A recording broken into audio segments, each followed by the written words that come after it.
তো হাসিফ ভাই, আপনি তো দীর্ঘদিন যাবত এই কদবেলের ব্যবসা করতেছেন। জি ভাই। তো আমরা কিভাবে বুঝবো যে কোন কদবেলটা পাকা কিংবা কোনটা কাঁচা?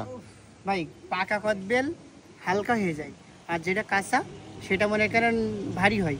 এটা যদি 200 গ্রাম হয় তো এটা 400 গ্রাম হয়। আচ্ছা, আমরা তো অনেকে এই যে কদবেল কেনার সময় কদবেলটা নাকে শুকে দেখি। হ্যাঁ, নাকে শুকে দেখি। নাকে শুকে দেখলেই যে পাকা হবে এমন না ভাই, নাকে শুকে দেখলে তো পচাও হতে পারে। এই জন্যেই যেটা পেকে যায় ওর গায়ের কোয়ালিটি পাল্টে যায় পুরো। এই যে এটা ওইটা কোনোদিন একরকম হবে না। তো আপনার হাতে দেখতেছি যে এই হাতে একটা বেল, এই হাতে একটা বেল, তো দুটোটাই কি পাকা? না না, এটা কাঁচা।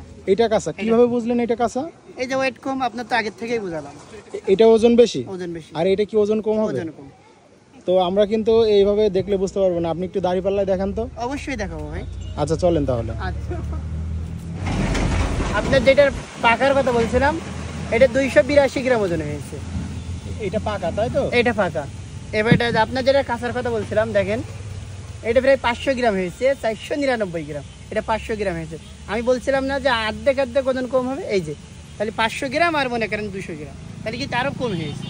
তাহলে এখন থেকে ভাই হচ্ছে কোনো দর্শক কিংবা কেউ যদি বেল কিনতে যায় তাহলে শুধু মানে নাকে নিয়ে শুনলেই বুঝতে পারবে যত না, তাই তো? হালকা হবে তত বেল পাকা হবে। আচ্ছা, যত হালকা হবে তত বেল তত বেল পাকা হবে। পাকা হবে। এইটা হচ্ছে একটা সিক্রেট। এটাই সিক্রেট। এটা অবশ্যই আমরা কাউকে জানাতে চাই না, তারপর আপনি আসলেন যখন আপনাকে জানালাম। তো দর্শক, আপনাদের জানানোর চেষ্টা করলাম যে আপনারা কিভাবে একটি পাকা বেল নির্ণয় করে ভালোভাবে কিনতে পারেন। তো হাসিফ ভাই কিন্তু খুব সুন্দরভাবে বোঝানোর চেষ্টা করলো। তা আশা করি আপনাদের ভালো লাগবে।